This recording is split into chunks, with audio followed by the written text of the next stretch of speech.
I offer you a nice egg in this trying time? Hey, welcome back everyone to Cooking with me, Chef Swain. Today we are talking about eggs. As a grizzled brunch chef, I have cooked many an egg. And I'm here to pass along that knowledge to you. We're going to go over a couple different basic egg techniques today. Whoops. Ooh. Well, don't drop your eggs. Lesson 1. We'll do some different types of eggs and even an amazing breakfast sandwich so that you can wow your family with restaurant quality brunch at home. Today we are going to be using clarified butter or ghee for almost all of the eggs. The milk fats in whole butter tend to brown fast in the pan, and we don't want that affecting our eggs. Our first egg today is going to be sunny side up. So over medium-low heat, we're going to drop our egg right into the pan. Once we see the white start to set, we can remove the pan from the heat if we think it's cooking too fast. Remember, you don't always have to keep the pan over the flame, because the pan itself retains heat and will continue cooking the egg. I can start to see that it's setting, so I turn the heat off completely, and just let the pan finish cook slowly, moving it about, just kind of getting the heat on all sides of the egg. Perfect. We are also using our trusty rubber spatula to lift all of our eggs gently out of the pan, as well as maneuver the eggs if we see them start to stick. For an over easy egg, we're going to slowly cook most of the white except this part. Then, making sure the egg is moving freely, we gently flip it using the edge of the pan. At this point, I turn off the heat and let it sit for about 10 seconds before removing.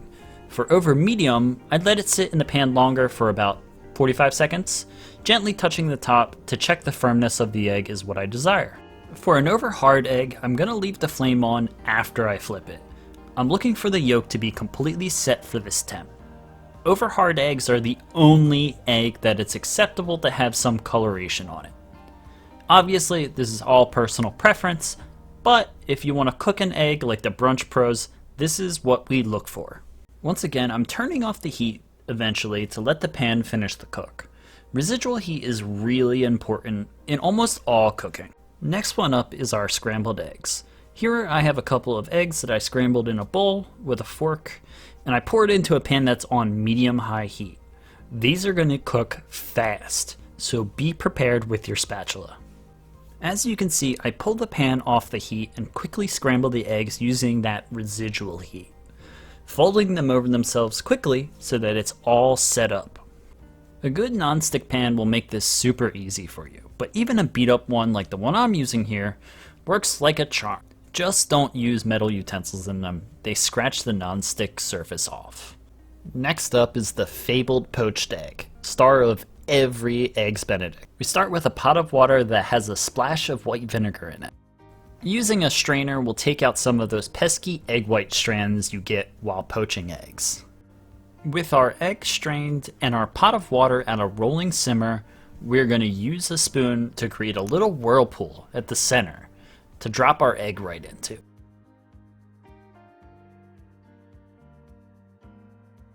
Once we drop the egg in, this should only take about a minute or so before it is ready to be lifted out. You can give it a poke to test the firmness and decide if it needs to go back in for a little bit longer or if it's ready to go. Boop! And here we can see all of our different temps. The sunny side up, the over easy, the over medium, as you can see a little bit of yellowing, the over hard, which has a lot more coloring, and our scrambled egg. And at the center of it all is our beautifully poached egg. Back to our pot of water for our different types of boiled eggs. Boiling eggs in the shell is all about preference and time and water. So we bring our pot to a boil, add our egg, and set the appropriate timer. Here's some times to use as a guideline. Once our timer goes off, they go right into ice water, and then we peel them. If you want a smooth peel, use older eggs. Newer, fresher eggs have a little bit trouble peeling, but if you're gonna eat it right away, what does the outside matter? This egg was cooked for 6 minutes, and as you can see, the center is still a little runny, just how I like it. This next egg was cooked for 8 minutes, and as you can see, the center is cooked all the way through, but it still has a very tender yolk. In my opinion, this is the ideal hard-boiled egg. Alright everyone, it's that time. It's sandwich time. I've got some brisket here that I've been saving for a rainy day, and even though it's not really raining, I'm ready to use it. So I'm just going to chop it up into these big thick sections, and we're going to get that right into a hot cast iron. Add some barbecue sauce, and cook it through. The scrambled eggs I'm doing for the sandwich are going to be a little different. I'm taking 3 eggs and I'm blending them with my immersion blender. This is going to lend itself to a very consistently colored, light and fluffy scrambled egg. I'm also going to cook this scramble on low heat so that it can form into the perfect shape for the sandwich. As you can see, I'm constantly moving the eggs around in the pan. This makes it so that the scramble is tight and the curd is pretty small. Once I think I've gotten the eggs to the right point, I'm going to fold them over onto themselves a few times. This makes it so that the residual heat of the eggs assists in the finishing of the cooking, rather than just the pan. Once again, it is super important to avoid any coloration on your eggs if you want them to taste perfect. Give your eggs a little slap with your rubber spatula, and if they jiggle, that means they are ready to go. Alright, time to assemble. On my toasted bread, I'm just going to add some of this pimento cheese. The recipe for this will be available at some point soon. Top it with our barbecue brisket.